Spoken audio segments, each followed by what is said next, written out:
Beech House, the Bothy, Little Shagthorn. December 21st, winter solstice, according to my son Howard. Dear Irene, I can't believe how quickly Christmas comes round each year. Does time shrink as one gets older? Anyway, my dear, I hope it's not too late, but the recipe for mincemeat is enked as requested. 12 cups currants, 12 cups sultanas, packet dates, half kilo, we have to call them kilos now, chopped apple, juice 6 oranges, 2 packets soya bean curdle, sub for suet, now Howard's gone vegan, as well as holistic and organic, good pinch nutmeg, cinnamon, ginger, tablespoon cayenne pepper, secret ingredient, wakes everyone up after Christmas dinner. Of course, you won't need these quantities, being on your own, but you can always halve or even quarter them. What with the Bothy brood, my daughter Karen, her husband St. John, and their children Sabrina, Nelson and little Millie, and the sheep dipper's shower, my son Howard, his partner Anthony, their baby Small Flowers and their Norwegian nanny Nanuska, I am yet again feeding the 5,000. I never feel closer to our Lord than at Christmas. It's trickier than ever this year, with Howard and Anthony refusing to eat meat. They'd been this way ever since their prize-winning pedigree flock was slaughtered in the foot-and-mouth crisis. Oh, that was a terrible time, which will live in our memories for many a year. I shall never forget the sight of Howard in bed with 12 sheep and a shotgun. He was nearly arrested for threatening the NAF official with a bolt through his head when they came to put the flock down. In the end, we had to get my veterinarian son-in-law, St. John, to the rescue with his famous syringe. He put Howard to sleep first, before dealing with the poor sheep humanely. It's left painful scars on us all. Howard took to his bed for 3 months and spent his time sleeping and weeping. Baby Small Flowers will have strange early memories of Daddy Howard. In fact, it's hard to say which of the two was the baby. Thank goodness they had engaged the services of their Norwegian au pair, who is 18, tall and strong, with beautiful long blonde hair. We all think she's lovely. All, that is, except Karen. Well, I digress. This was meant to be a quick missive before I dashed to the Singing Kettle Cafe in Great Shagthorn to demonstrate stuffing a turkey. Really, you'd think it was obvious. There's only one way into the wretched bird. But my fame from our recent TV chat show, The Dale's Diaries, has spread, and I think they just want to see me stuff it in person. After that, I must get down to the Christmas shopping. Only 3 days to go, and I haven't bought a single present. At least I know what my granddaughter Sabrina wants. Turntables and a full set of M&M gear, including dungarees, tattoos and a chainsaw. Season's greetings, Vera. 42 The Limes, Heather Green. Dear Vera, thank you for faxing the mincemeat recipe eventually. It arrived when I was out doing the Christmas food shopping, and since I don't keep soya bean curd in as a matter of course, I had to go straight back out again to scour the neighbourhood for it. No joy at the corner store in Hetherington, none in the supermarket on the Ring Road. I even went all the way over to Filcham Magna to the health food shop, and they at least had heard of it. But they just found out that their suppliers were using genetically modified soya, so they'd cancelled their subscription. Finally, despairing of ever finding it, and saying a few harsh words about you under my breath, as you might imagine, I popped into the Speciality Delicatessen in Long Lingham. Needless to say, they didn't have any either, but Mrs. Rind, who used to do a bit of cleaning for me before she'd won on the Bingo Live link-up, was in the queue behind me, and she said I should substitute it with Roquefort. What a pong! Nobody would sit anywhere near me on the bus home, even if it meant standing. The whole excursion took 2.5 hours, time I could ill afford, given my new set of circumstances, which I'll come to in a moment, and when I got your fax out again to check the sultana quantity, I managed at last to make out that your scribble in the brackets after 2 packets soya bean curdle said it was a substitute for suet. Honestly, I could have throttled you. I might have had any amount of wretched suet on my travels, but instead I've got a lump of smelly cheese. Anyway, I've made it now. I shall let you know how it goes down in due course.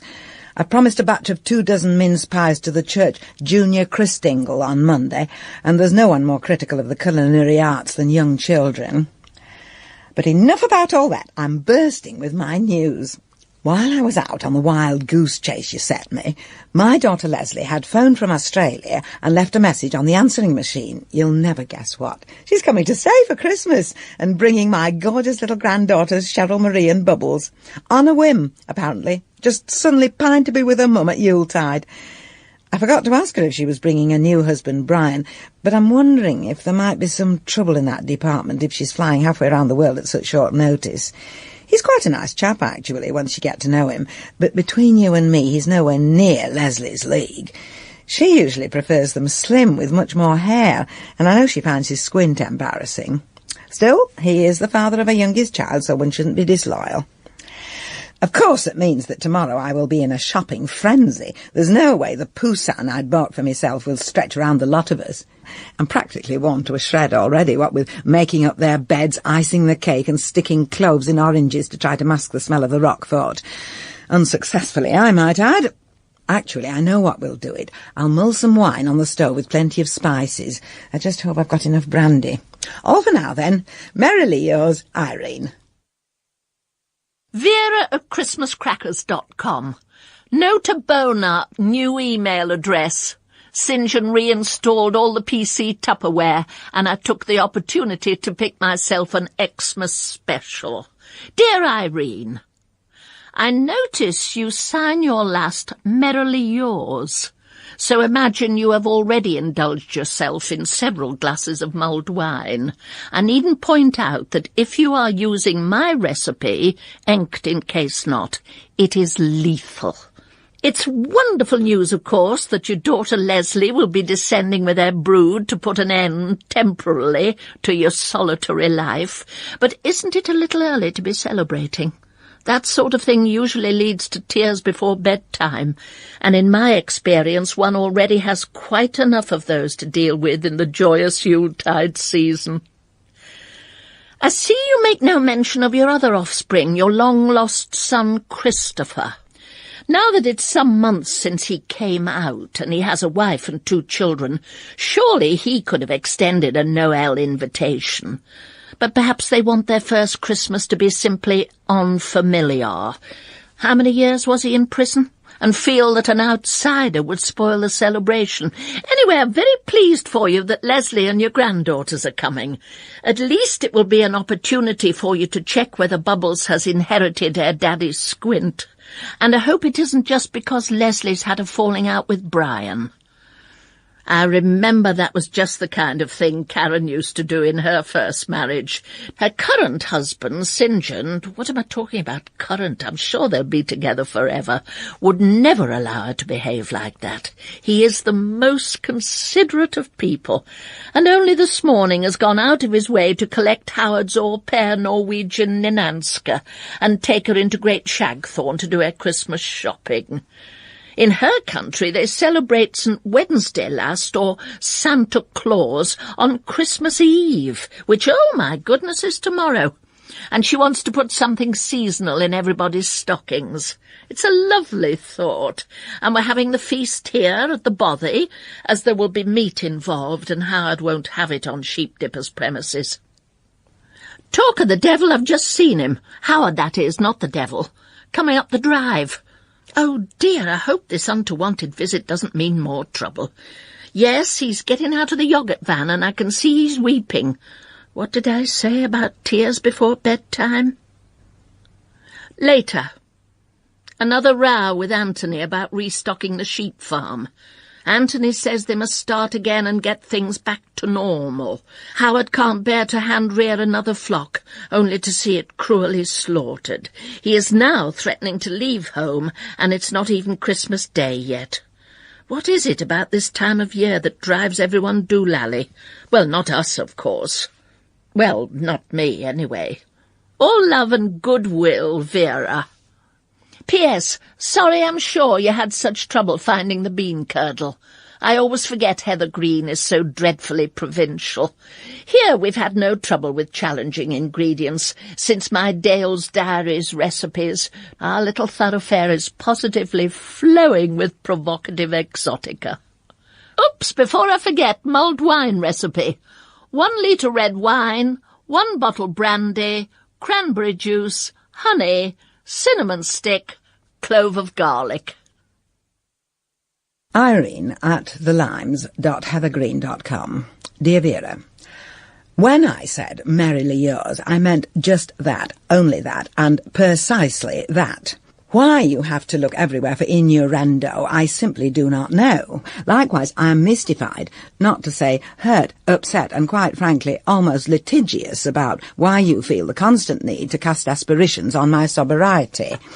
If I am forced to say this ever again, it will be in the form of a solicitor's letter. I am not now, nor have I ever been, an alcoholic. In fact, I am no less of a social drinker than you yourself.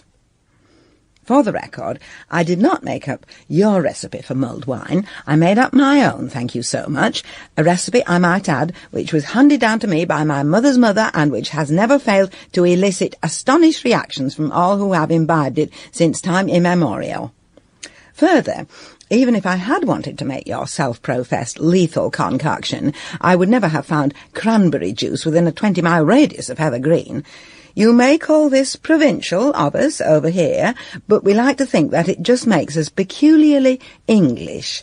It is you and your kind with your globalisation of this and your common market of that who will finally be the death of the good old pound sterling, a coin of our realm which has served us tirelessly since this sceptred isle began. However, moving swiftly on to the real reason why you have made me see red this time, I am utterly disconfabulated by your allegations that my dear son Christopher did not want to see me this Noel. Lies. Damned lies. There are some things which I like to keep in the family, and this was one of them. Unlike your good self, who can't apparently wait for your children to have one of their dramatical traumas before you broadcast it to the world and his wife. But since you force me to divulge my reasons for not seeing him this Yule, I will confide, grudgingly, that Christopher's adopted mother has been having some difficulty coming to terms with my existence, and so he and I both decided in perfect harmony that he should spend the festive season with her. She has brought him up from a babe in arms, having been told at the time that his real mother had been a drug-crazed prostitute. As you know, the normal adoption procedures were not observed when my darling firstborn was torn from my aching adolescent arms. He was passed among various members of my father's church before finding a permanent home with Nellie Thorogood and her husband, and I can only imagine that the story of his origins must have been embellished in order to make the poor soul feel sympathetic enough to take him in. Disabusing her of the false details of my career history all these decades later will obviously take some time, and I'm happy to leave it up to Chris to wear her down gradually. So, there you have the complete story. If it is any of your business, which I think not, completely and utterly soberly yours, Irene.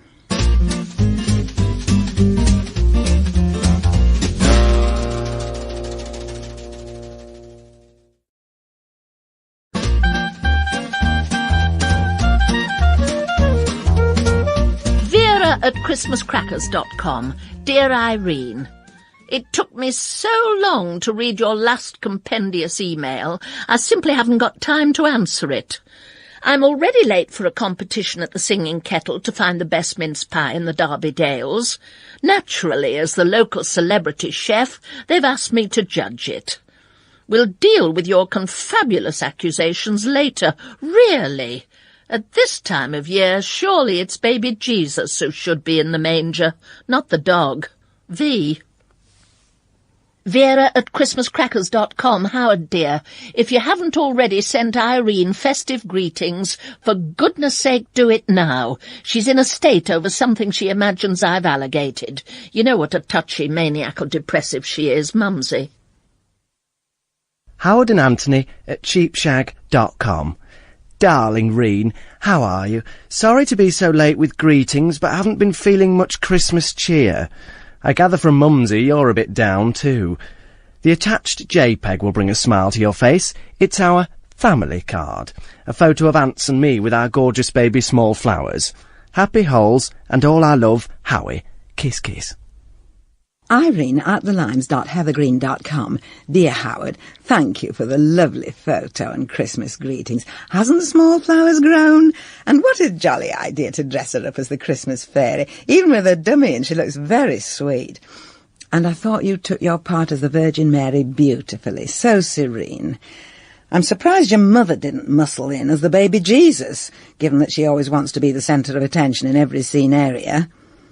For the record, I am not down, as she erroneously told you. I am simply furious with her for insinuating there was a rift between myself and my lovely son Christopher.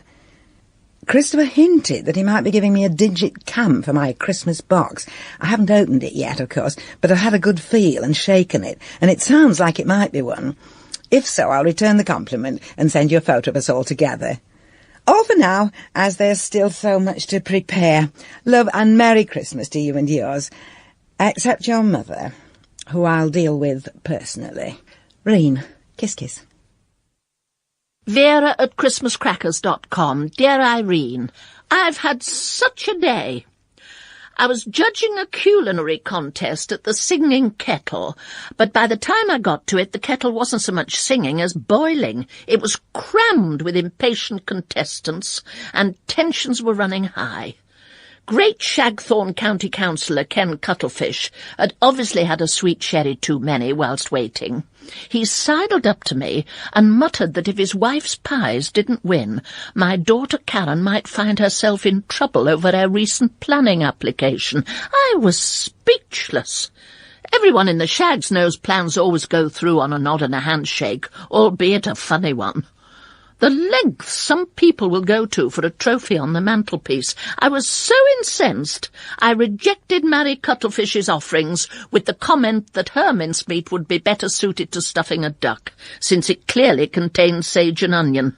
It remains to be seen whether this will hold up Karen's proposed extension for a Swedish-style sauna and hot tub. Flew around afterwards doing last-minute shopping and bumped into St. John and au pair Nanuska in the snug of the Merry Fiddler. Nanuska's face was rather pink. She said she wasn't used to alcohol. This was news to me, as I thought all Norwegians drank like fish. Oh dear, better not mention drinking or you'll think I'm casting nasturtiums. Good night, my dear. Vera. Irene at thelimes.heathergreen.com. My very dear Karen, it suddenly occurs to me that your mother might not have told you that your old pal, my daughter Leslie, is coming over from Australia with the children. I know she'll be looking forward to seeing you too, dear, so please feel free to visit us over here at the Limes and to stay as long as you like. I think it's today she's arriving, but the flight takes 2 days, and what with the time difference over there, I get a bit confused. All love for a wonderful festive season to you and St. John and your babes. Reen. Kiss, kiss, kiss, kiss. P.S. I'm so sorry to hear from your mother that she spiked any chance of you getting planning permission for your sauna by purposely insulting the councillor's wife. One has to ask oneself why she would want to hurt you like that, especially at this time of year. Karen at greatshag.com. Dear Reen, thanks for the news and invite.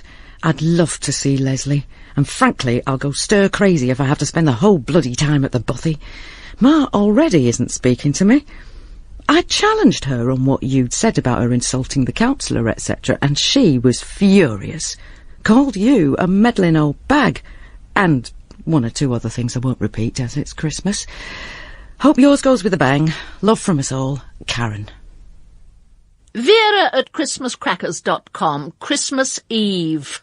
Dear Irene, had to start the day off with a stiff whiskey.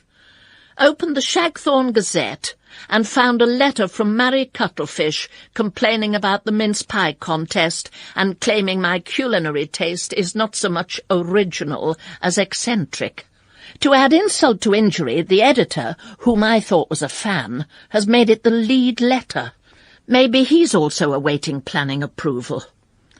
As if that wasn't enough, au pair Nanuska came in with a live carp, which she tells me is traditional fare for Norwegian Christmas Eve dinner. Apparently it's kept alive until the last minute. It's now basking at the bottom of Karen's kidney-shaped swimming pool. I don't want to think about how we'll kill it. St. John's animal tranquilizer darts, perhaps? I'm stumped for a recipe. To me, carp are orange ornaments that go up out of fish tanks in Chinese restaurants. Any ideas, V? Irene at thelimes.heathergreen.com. Dear Vera, couldn't reply to your last, as I was busy at the church's Christingle poisoning the children with your mince pie recipe. I thought I was going to be lynched by their mothers. Every last one of the tots was sick. Next time you want to send one of your practical joke recipes, ha-ha, very funny, not. Pick on somebody your own size, if you can find anybody that big. You may also enjoy this joke, since you seem to revel in others' misfortunes. Leslie and my grandchildren have been lost en route from Australia.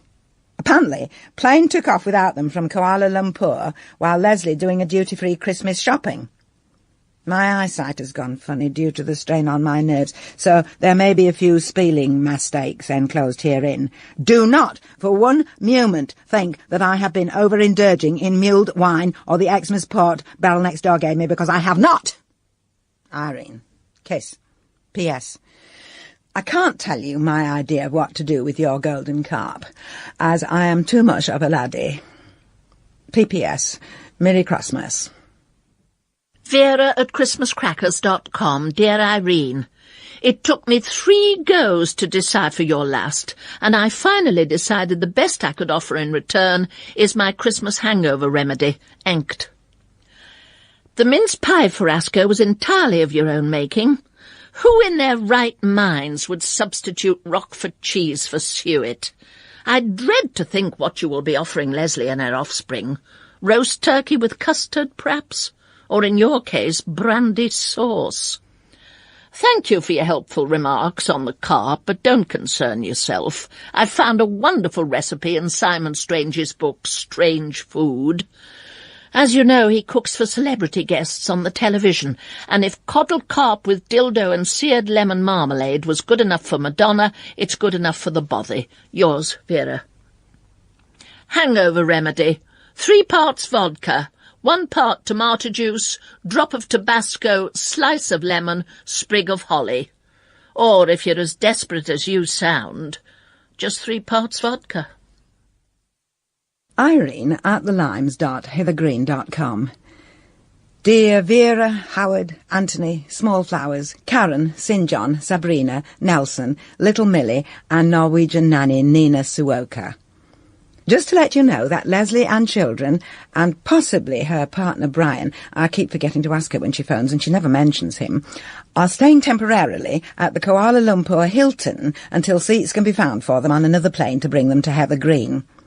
Apparently, at this time of year, all the flights are chocker, so it might be some days before they get here. Not that I mind being completely and utterly alone on Christmas Day, and I shall be able to watch the Queen in sober silence, without Leslie shouting anti-royalist slogans at the screen. Thank you all for your lovely presents. I haven't opened them yet, as it is my family's tradition not to open gifts until Boxing Day, which I believe is so nomenclatured because of this very practice, and not, as some people apparently believe, to mark the opening of the pugilist season. I hope you enjoy my humble offerings, which I trust arrived safely. Much love, Irene/Reen. Kiss, kiss, kiss. P.S. Vera, thank you for yet another of your famous hangover recipes. Try not to overdo it, dear, over the festive season. I'm told that the lethal mixture of alcohol and being cooped up with family members for the duration is what provokes most domestic violence at Christmas. Vera at christmascrackers.com, Christmas morning, 1 a.m. Irene, never were your last words more pronoscatory. You must be Cassandra. I've had most terrible Christmas Eve in my life. Sorry, must stop and take hangover remedy. Ugh. That's better. The communion wine at midnight mass was last straw, but I really needed a drink. So did the vicar, if his trembling hand's anything to go by. Lord, where to start? Suppose with the carp. Made splendid platter of coddle carp sprinkled with dildo, set in chopped aspic jelly with wedge of seared lemon in mouth. Even Nanny Uska impressed, said her mother had never made anything like it. Trouble started with pre-dinner traditional Norwegian fun bobbing for apples. Apples in big barrel of water, have to catch them with teeth. Everyone tiddly, too much champagne. Nanuska showing St. John, and somehow their mouths collided. Karen furious. Sabrina snuck off and secretly opened her presents. Came in dressed up as M&M, waving St. John's wood-chopping chainsaw. Attacked legs on the table. Sawed through 3 before anyone noticed. Everything crashed to floor, carp and aspic jelly everywhere. New Cerise Shantung Cheongsam ruined. Karen went for broom to clear up and found St. John and Ninoshka in broom cupboard kissing. Shouts, yells, very red faces. Karen screaming abuse, can't repeat. Grabbing chainsaw, wrestling. Chainsaw slicing through cupboard door. St. John protesting he'd only gone in there for Hoover. Karen hysterical, drove off in St. John's Centurion. Howard burst into tears and rushed out with baby Smallflowers. Aunts frantic, everyone crying, no one watching food, and my pitbull Terror Rex stole carp. I've just come back from church and found backbone and head, still with lemon wedge, under sofa. Can't bear to think about rest of the day. Merry Christmas, Vera.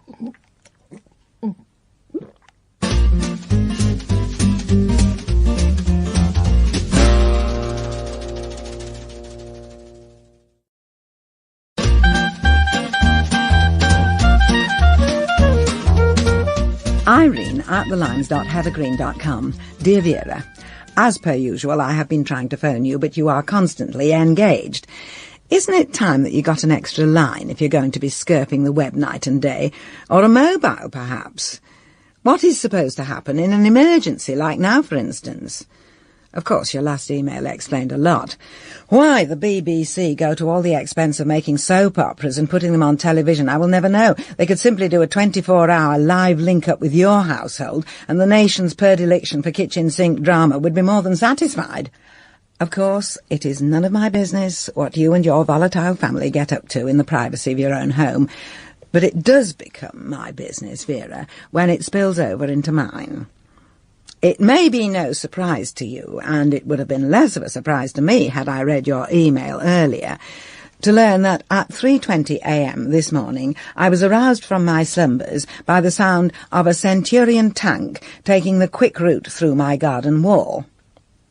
Once I had declined the kind offers of help from the hastily convened throng of emergency volunteers who had rushed out of their houses dressed in all manner of night attire. Really, the things one learns about one's neighbours' habits at a time like this. But I digress. Once I had sent them away, satisfied that the tank was just an unusual Christmas gift from my friend in Great Shagthorne. They've all heard a lot about you over the years, and frankly now nothing you could do would surprise them.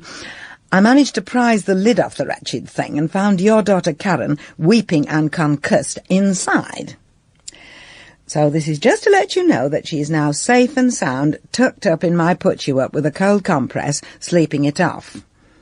Since it is now 11:46 a.m. and all is quiet, I can only assume that this old-fashioned remedy is proving efficacious to some degree.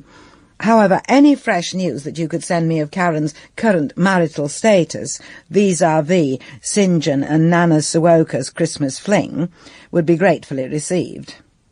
Naturally, I would like to be able to murmur some soothing words of comfort to your daughter when she finally awakes, but I would be loath to raise false hopes. She really has had some bad luck in her choice of men, hasn't she? With best wishes, Irene. P.S. Not that you'll have time to be interested in my family news, but have just heard from Leslie that she and my grandchildren are still impounded in the Kuala Lumpur Hilton, with no immediate prospect of a flight to Blighty. I probably won't see them till next year at this rate. Vera at christmascrackers.com, Boxing Day. And whatever its real meaning, at this rate it will apply to ears. Well, Irene, thank you for your empathetic missive, which I downloaded as soon as I could get access to a telephone line. What with St. John calling the police, Anthony calling Howard's mobile, Nuna Raska calling her parents in Norway, and Sabrina simply calling names, the phones have been fairly humming. Of course I am relieved to find nothing worse happened to Karen than a sojourn in your put-you-up. We'd already had several calls from concerned neighbours who'd witnessed the Centurion crashing through hedges and fences, and in one case French windows. Even the Shag's Fire Brigade had been alerted and dispensed a vehicle in pursuit, but they lost her somewhere on the A58. I should have remembered then that that's the road to Heather Green. We're all furious with Karen, as it is just typical of her to behave like a spoilt child, not that she was, at least not by me, and rush off, ruining Christmas. Far more pressing and disturbing is the matter of my son Howard's disappearance. His partner Anthony is distraught, as are we all. Howard has not been seen since he ran out of the room on Christmas Eve, snatching up baby smallflowers. We've rung everyone with whom he might have taken refuge. I must say your name never occurred, including some ex-friends Anne's hadn't spoken to for years. Surprise Christmas greetings were exchanged, but no one had heard from Howard. His mobile phone is on constant divert and just plays hits from Sondheim musicals. We had a very glum Christmas Day. To make matters worse, St. John's widowed mother, Thelma Cuthbert, arrived for lunch. By then we were all starving, having eaten nothing the previous night, and so, thrusting anxieties aside, sat down to home-reared duck and all the trimmings. We all tucked in until Sabrina realised I had roasted her pet duck Doris. She point-blank refused to touch another feather, sobbing that she'd taken her for long walks round the grounds. Thelma said that would explain why the meat was so tough. She, Mrs. Cuthbert, also made a fuss about the trifle, recipe-inked, saying she couldn't touch it as she is teetotal. Frankly, a drink or two would do her good. She is a noted sourpuss and always finds fault with the food. How she ever managed to have such a lovely and kind son as St. John is a mystery. Today, Neninchka's parents, Mr. and Mrs. Knutschanavel, arrived from Trondheim to deal with the crisis. They will be fed duck sandwiches and trifle. Must stop and try Howard's mobile again, all for now, Vera. Trifle for 16, 4 large stale sponges, pot homemade jam, tin exotic fruit salad, 2 pints custard, whipping cream, chocolate buttons, litre of brandy. Irene at thelimes.heathergreen.com. Dear Vera, I'm sorry to hear that you regard your son's disappearance as far more pressing than your daughter running away to me in search of solace. The poor girl has been cheated on by her husband. And it isn't as if it is the first time, is it? We all know that he is the real father of his niece, Small Flowers. Your son-in-law, St. John, who you seem to idolise, however much of a Casanova he is, can't seem to keep his hands off the stuff. I just hope that he took precautions when he was looking for the Hoover in the cupboard with Nanny Nanska. Honestly, I've heard some weak excuses in my time, but even my late husband Clive would have had more respect for me than to try that one on. However, to put your mind at rest about your darling boy, Howard washed up here yesterday with Small Flowers in a terrible state, and he is currently ensconced in the living room with Karen, having a nice long chat. Howard says to tell you he will email Anthony by and by, but at the moment he just wants to be left alone to think some rather difficult things through. Such a sensible boy. Would you say he gets that from his father's side? You'll be relieved to know that almost as soon as he got here, Howard cheered up enormously, and the 4 of us had the most wonderful Christmas Day together. I can't remember when I laughed more or had more fun.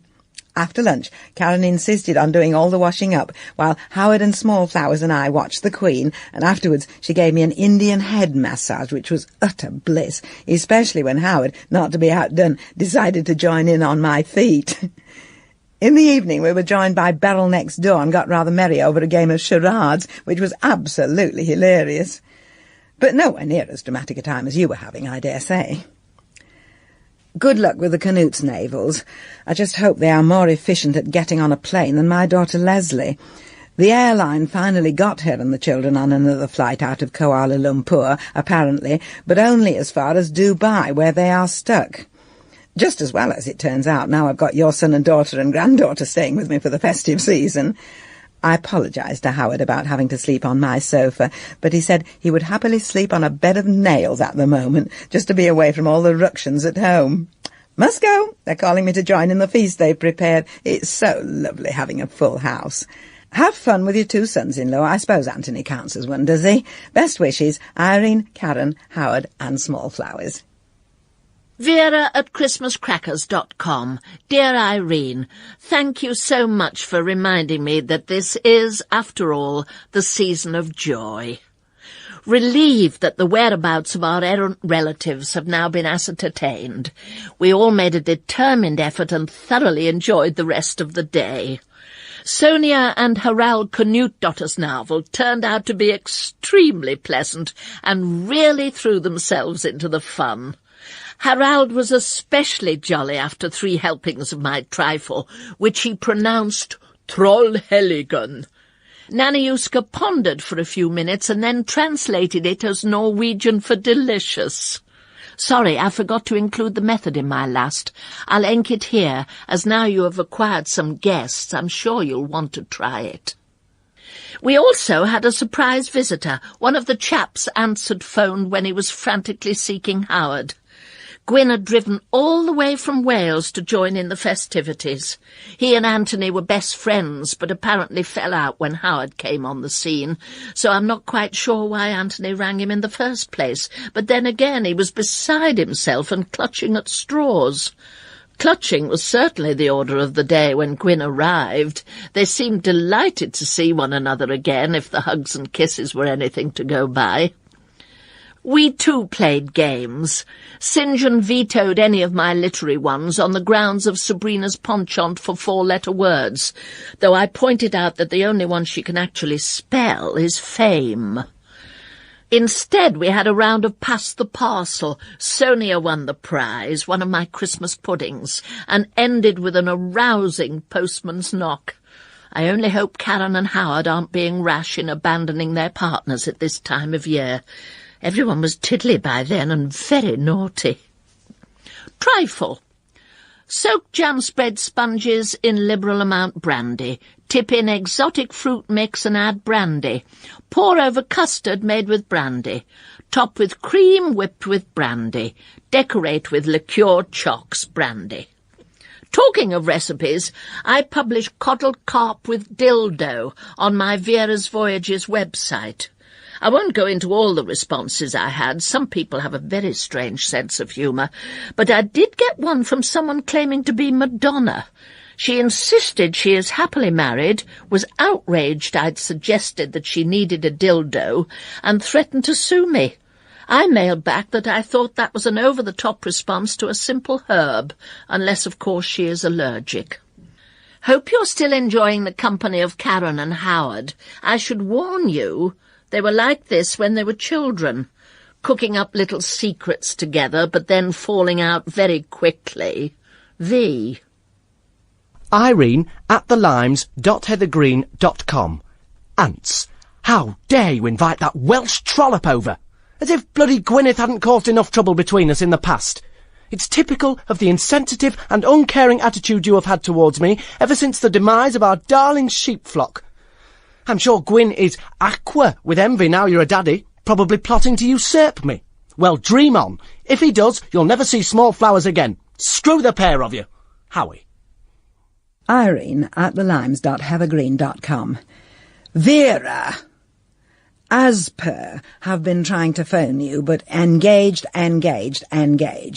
I'm sorry now that I sent you that hand-knitted 2-piece for your Christmas box. Not that it didn't while away the long winter evenings pleasantly enough. I should have saved up and bought you a mobile. If you've been wondering where your granddaughter Sabrina has disappeared to, wonder no more. She just arrived here at the Limes, having rollerbladed the whole way, apparently, on her new Christmas skates, the resourceful child, as a protest against your cold-blooded assassination of that innocent creature whom, sadly, she regarded as her closest friend and ally at the bothy, Doris the Duck.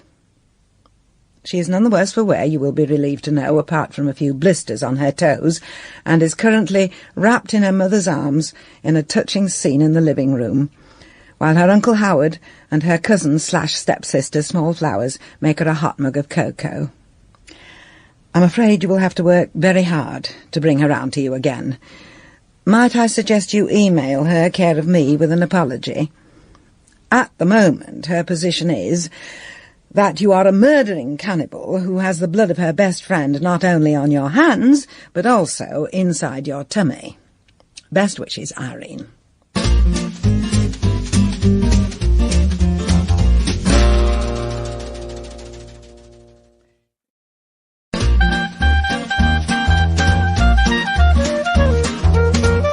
Vera at christmascrackers.com, day after Boxing Day. Dear Irene, yesterday was the 3rd day of Christmas, though it felt like the 30th. And if only instead of unwearable garments someone had given me 3 French hens. At least all this bother with Sabrina would have been avoided. I had no idea she was so close to Doris the Duck. Her record with pets so far has been a disaster. Her goldfish died of starvation, her alligator went down the loo, and she shot her rabbit. We have had the RSPCA at our door on more than one occasion. I don't think they could really object to my roasting a duck, though. They are, after all, meant to be eaten. Meanwhile, we are having a splendid time here without the rest of the family. Thank goodness the bothy has so many bedrooms. Nanaruska's parents, Harald and Sonia Knutsdottersbottom, stayed over, as did Ants and Gwyn. Frankly, no one was in any state to drive. Harald had brought a bottle of Norwegian aquavit, a throat-scalding hooch, rather like methylated spirits, which he brews in an illegal still in his garage. We polished that off after dinner, and then had an impromptu cabaret. Gwyn, being Welsh, is a talented musician, and that hand-knit 2-piece you sent, though way too huge for me, turned out to be quite useful.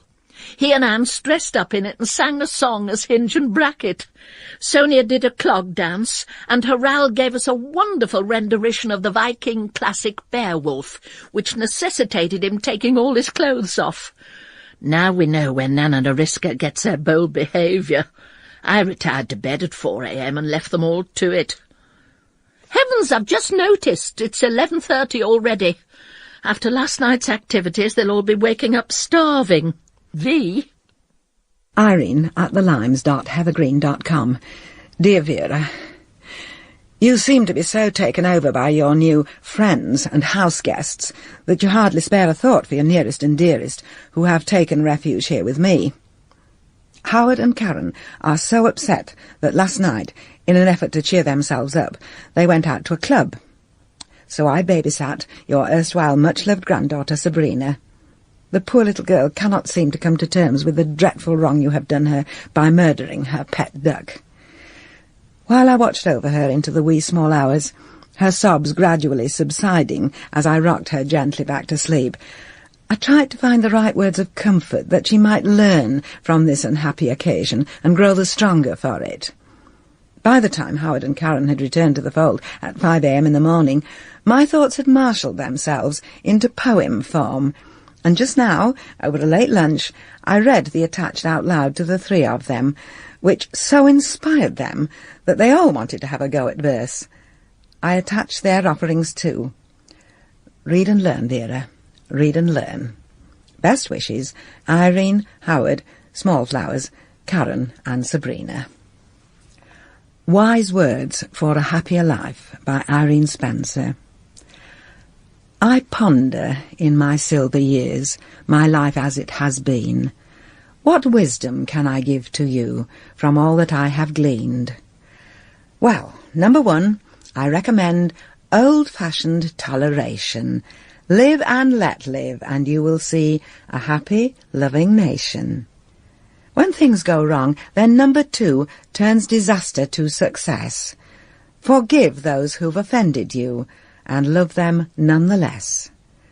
Last, not least, is number 3, that old and trusty rule. If you love your family, don't visit them at Yule. For tensions get high when you're all cooped up, on top of one another, and it can feel like an alien has body-snatched your grandmother. For where before she loved you so that you couldn't believe your luck, on Christmas Day she turns cannibal and roasts your much-loved duck. Forgive, forget, I urge you, dear, be compassionate and kind. Your granny's old, her body's frail, and it's just that she's losing her mind. Bad Vibes by Sabrina Small. Once I had a granny. I loved her quite a lot, but then she cooked my Doris. Now I wish that she would rot. St. John, You Bastard by Karen Cuthbert. I'm going to see a solicitor. I'm going to get a divorce. You'll be broke and I'll be rich. And happier, of course. Bachelor Boy by Howard Small. We used to be happy, just Howie and Ants, but that was before you got into Gwyn's pants. Don't think for one moment you'll again see small flowers if you go shagadelic like a gay Austin Powers. 'Cause what's good for the gander is good for this goose, and if you don't come and stop me, I shall play fast and loose. Vera at christmascrackers.com. Well, Irene, I hope you're satisfied. By now you will also have my sons-in-law Anthony and St. John and the rest of my grandchildren crammed into your tiny abode. No sooner had I passed on these execrable efforts at poetry to them than St. John grabbed his children, Nelson and little Millie, and thrust them into the Range Rover. He was closely followed by Anthony, who'd been in bed and bundled into the vehicle in nothing but a duvet.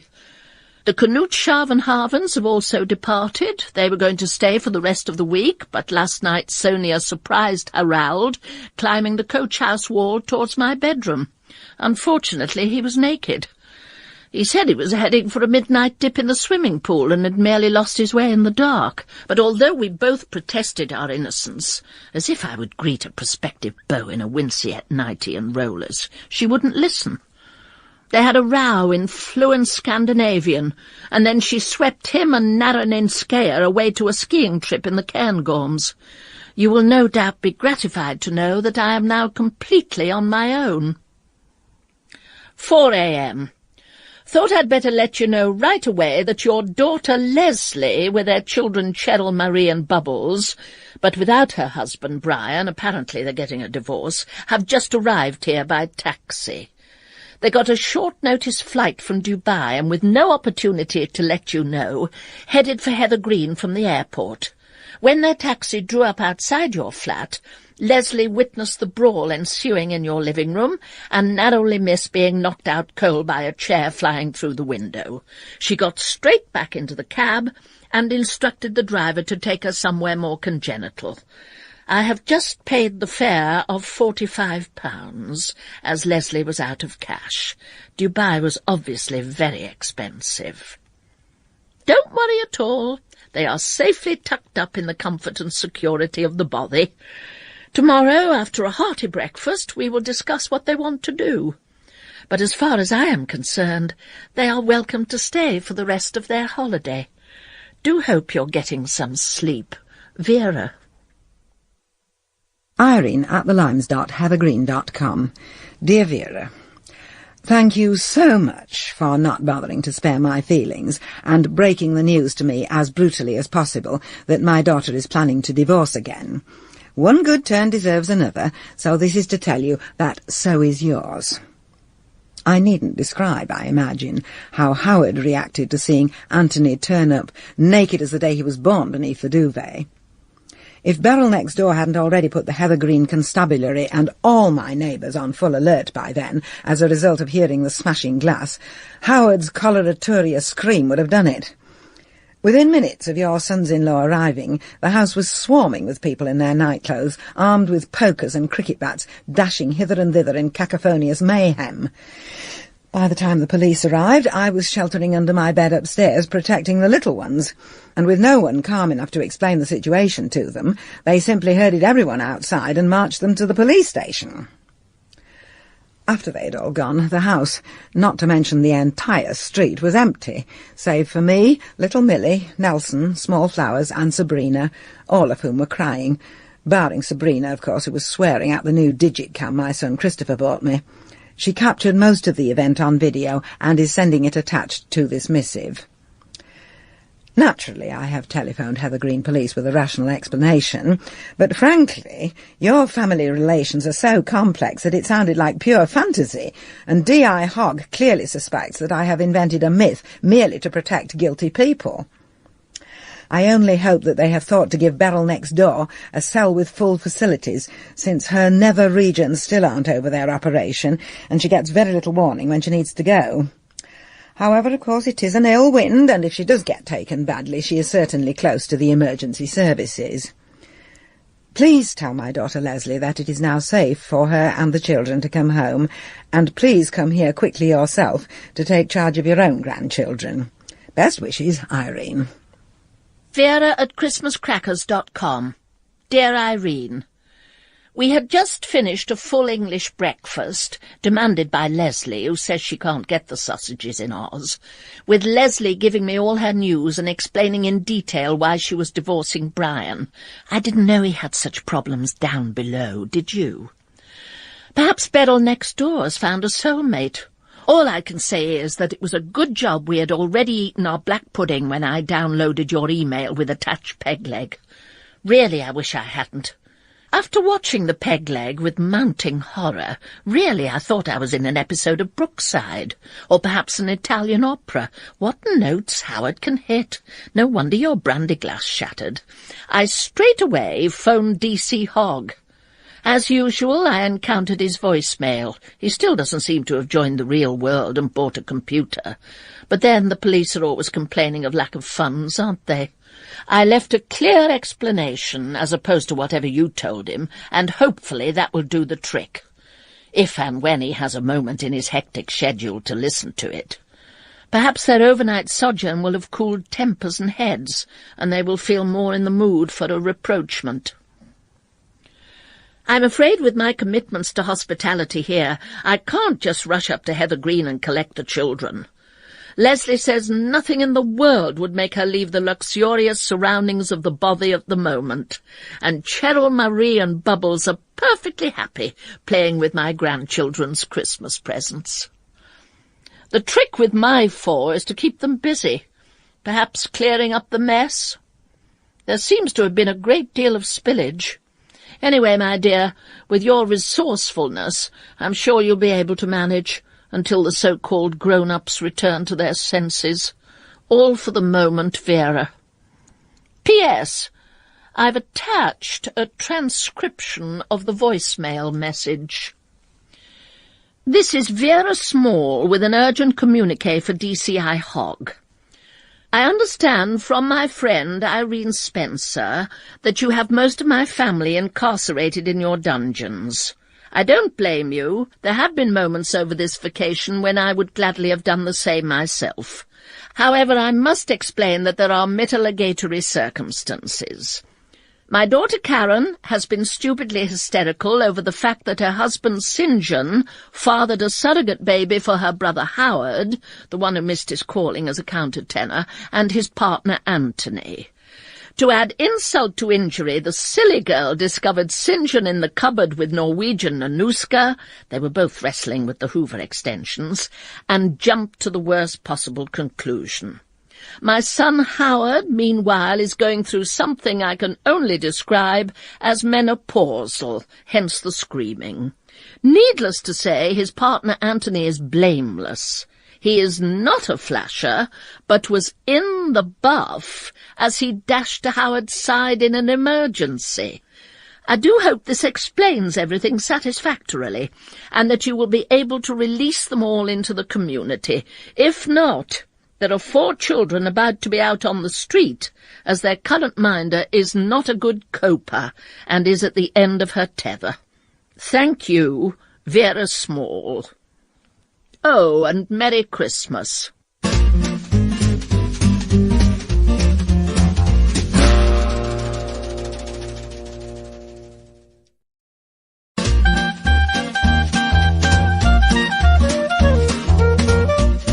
Irene@thelines.heathergreen.com.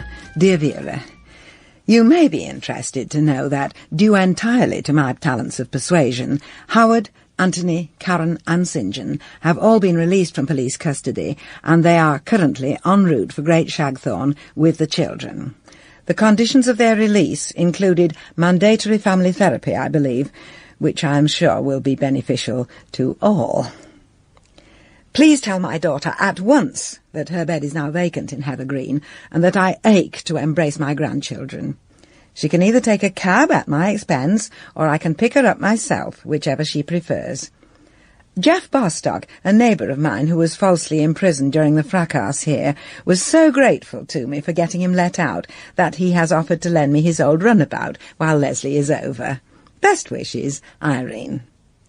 Vera at christmascrackers.com. Dear Irene, thanks to your convivious hospitality, the family arrived bruised, tired and fractious, and in some cases only partially dressed, followed by the social services.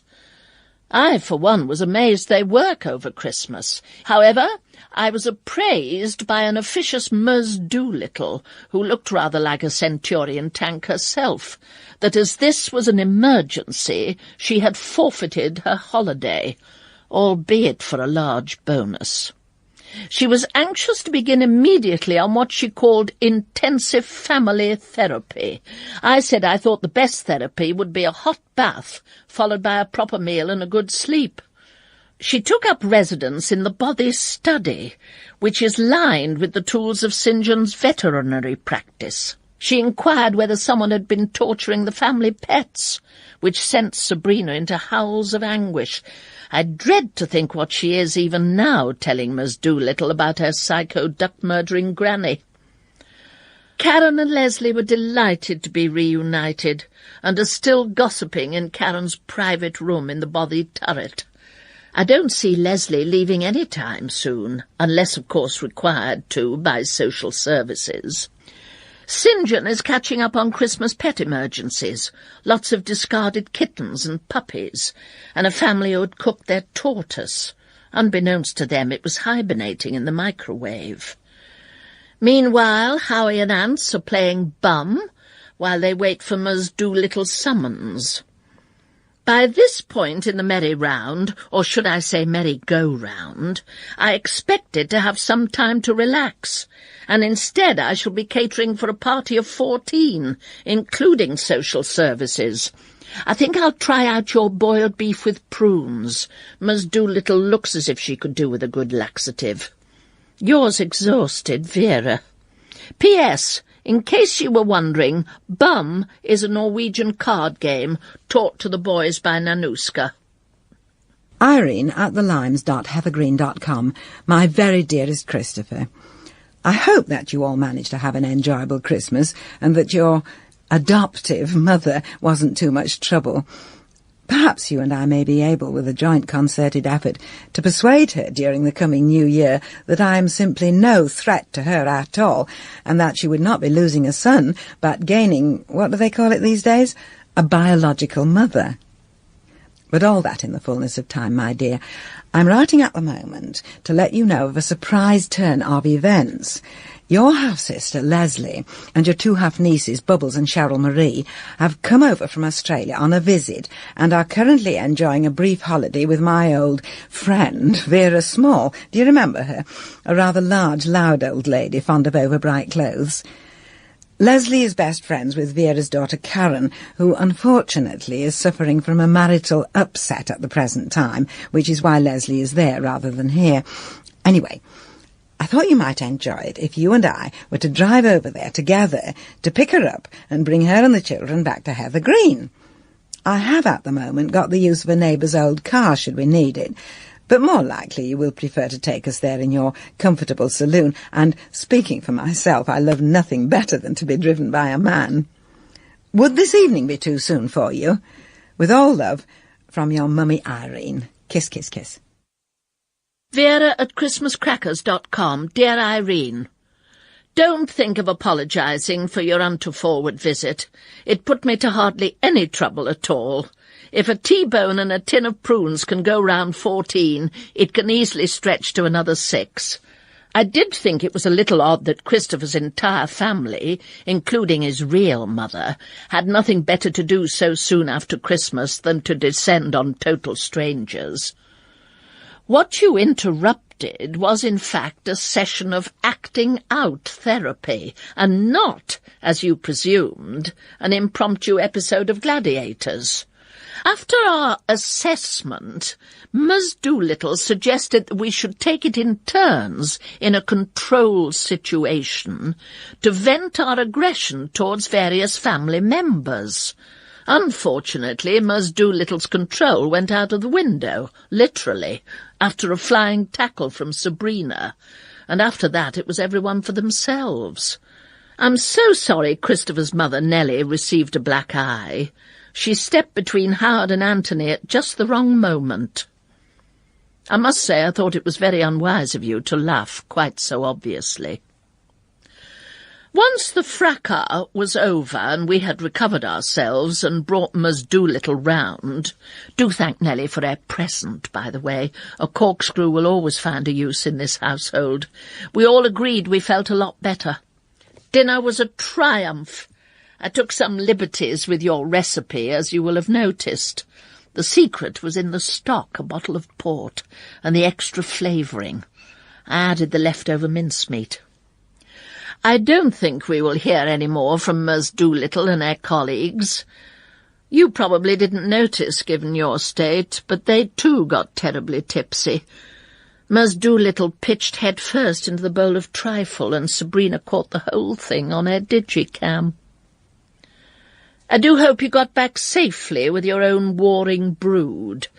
I felt a distinct frostiness between Leslie and Christopher.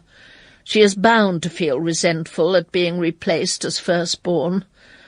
I'm afraid our experiences are typical of this dreadful season, and to think we still have to weather New Year. Good luck, Vera. Irene at thelimes.heathergreen.com. Dearest Christopher, have just penned a missive to your other mum, Nellie, which I attach. Will you print it off and send it to her? I'm afraid, though I asked her for it several times, she never did give me her address. How do you think our meeting went?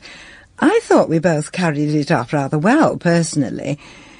She did understand, didn't she, that I get car sick if I travel in the back, and that it was for no other reason that I had to insist on sitting in the front next to you. Do give my love to the children, little Christopher and Tommy, and, of course, to your wife Margaret, who, I think, has a beauty all her own. Looking forward so much to seeing you all here on New Year's Eve. All my love, dear. Mummy Irene. Kiss, kiss, kiss. 42 The Limes, Heather Green. Dear Nellie, just a brief note to say how lovely it was to meet you properly on our visit over to Shagthorne, and to thank you so much for the vanishing cream. Of course, such a useful present. For my part, I hope you have come round now to the scent I bought you, and have fully accepted my reassurances that there was no insult intended. I chose it merely for its lovely fragrance, and not, I stress, not because it was called jealousy.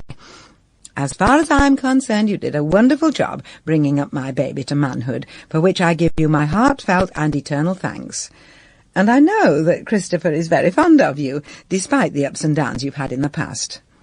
With all good wishes for a prosperous and happy New Year, Irene Spencer. Irene at thelimes.heathergreen.com. Vera. Just sent an email to my son Chris and got one from him whizzing into my inbox. Sabrina stowed away in his boot, having meant, she explained when Chris finally found her, to elope with me to my house. Unfortunately, the poor little mite fell asleep and didn't notice that she had missed her stop when they dropped me off at the Limes. I'm just about to dash over and get her in Jeff Bostock's runabout. Much as I love your granddaughter, will you please do your uttermost to make peace with her and persuade her mother to do the same? We'll contact you when I have her back here so you can send someone over to collect her. Irene. P.S. Thank you for having us all over to yours under what can best be described as trying circumstances. Have you ever got to the bottom of why Howard fell out with Anthony? And is Karen going to accept St. John's apologies about Nana Rinskaya? Vera at christmascrackers.com. Dear Irene, So sorry about Sabrina's inconvenient behaviour. She really is a little madam, and in my opinion deserves a good slap. However, nothing would bring Ms. Doolittle and her posse back sooner. I shall come over and fetch her myself. It'll be a welcome break from the arguments here. I was kept awake all night by different sets of howling. Besides which, of course, it will be nice to see you in person. We are of the generation, thank goodness, that still knows how to cherish a unique and wonderful friendship. Love, Vera. Irene at thelimes.heathergreen.com. Vera Small. No doubt you have now arrived back at Little Shagthorn and discovered that the bundle under the blanket in your back seat, which is supposed to be a sleeping Sabrina, was in fact just her giant teddy bear. She slipped out of your car when you stopped for petrol and hitchhiked her way back here immediately, owing apparently to the fact that she doesn't believe in corporate punishment and you kept offering her a good smack. I'd drive her over there myself to make sure of a job well done, but Leslie borrowed the car I had on loan a couple of hours ago to nip down to the shops, or so she said, and I haven't seen her since. Got to go. Can hear Cheryl, Marie and Bubbles screaming and Sabrina laughing, which doesn't bode well.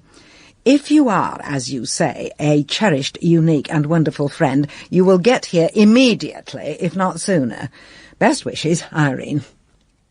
Vera at christmascrackers.com. Dear Irene, no sooner had I got Sabrina back, courtesy of St. John's dog restraining harness, than we discovered Karen had absconded, as you will now know, with Leslie. Karen left a note pinned to St. John's white veterinarian coat, which said she'd had enough of his philandering and was leaving him and the children he'd forced upon her to go and find herself. I know what I shall do to her if I find her first. You must be feeling the same, stranded with Bubbles and Cheryl Marie. It's lucky we both still have our health, but as I said very firmly to St. John, you'll have to get help. I've got more to do with what remains of my life than measure it in ironing. The good news is that Howard and Anthony have made up their differences. And no, I don't know what they were about. Something to do with trust and commitment. They took baby Smallflowers and went for a long walk on Shap. A sudden sleet storm came on, it does up there, and they took shelter in a cave. Miraculously, a few early spring lambs, I think what the butchers call light lambs, found their way to the cave, covered in snow, and lay down all round them. They must have felt just like the Holy Family. Howard seems to have taken it as a sign, and has now agreed that they will start a new flock at sheep dippers. They went home this morning to make plans. It does give one hope, doesn't it?